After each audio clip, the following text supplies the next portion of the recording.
માંડવી દયાળેશ્વર મહાદેવ તથા શ્રી નીલકંઠેશ્વર મહાદેવના મંદિરે સાર્વજનિક મહાશિવરાત્રી મહોત્સવ ઉજવાયો। માંડવી તાપી મેન રોડ ખાતે આવેલા દયાળેશ્વર તથા નીલકંઠેશ્વર મહાદેવના મંદિરે મહાકાલ સેના તથા સમસ્ત હિન્દુ સમાજ દ્વારા વર્ષના સૌથી પવિત્ર ગણાતા મહાશિવરાત્રી પર્વની ભક્તિભાવપૂર્ણ માહોલમાં રંગેચંગે ઉજવણી કરવામાં આવી છે।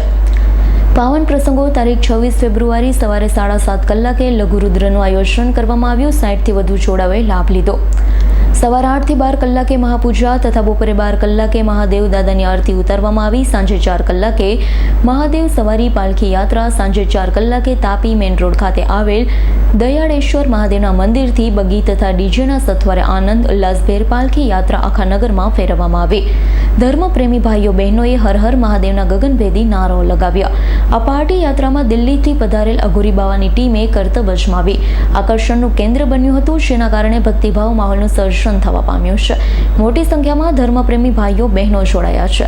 જીતેન્દ્ર સોલંકી, માંડવી અને દયાળેશ્વર મહાદેવ તથા નીલકંઠેશ્વર મહાદેવના મંદિરે સાર્વજનિક મહાશિવરાત્રી મહોત્સવ ઉજવાયો છે।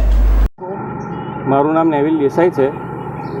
હું મહાકાલ સેના કરીને અમે ગ્રુપ ચલાવીએ છીએ અને આજે માંડવી નગરમાં સતત 3જા વર્ષે મહાકાલ સેના દ્વારા ભવ્યથી ભવ્ય મહાશિવરાત્રિનું આયોજન કરવામાં આવેલું છે, જેમાં સવારે 60થી વધુ જોડાએ લઘુરુદ્રમાં નિઃશુલ્ક લઘુરુદ્રનો લાભ લીધો છે। બપોરે બધાના માટે ફરાળની વ્યવસ્થા હતી અને સાંજે અત્યારે 4 થી 5 વાગ્યાના ગાળામાં શોભાયાત્રાનું આયોજન છે, જેમાં દિલ્હીથી અઘોરીની ટીમ બોલાવવામાં આવેલી છે, જે એ લોકોના અઘોરીના મહાદેવના સ્વરૂપનું લઈને અઘોરીના કરતબો કરશે ને જેમાં ખૂબ જ મોટી સંખ્યામાં અમને ભક્તજનોનો સહયોગ મળ્યો છે।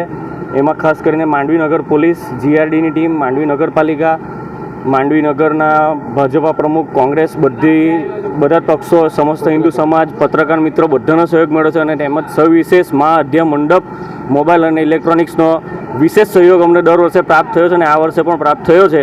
અમે નગરજનોના આવા સહકાર બદલ નતમસ્તક છીએ। જય શ્રી। જીતેન્દ્ર સોલંકીનો રિપોર્ટ, S9 ન્યૂઝ, માંડવી। અમારી તમામ માહિતીથી અપડેટ રહેવા માટે જોડાયેલા રહો S9 ન્યૂઝ સાથે।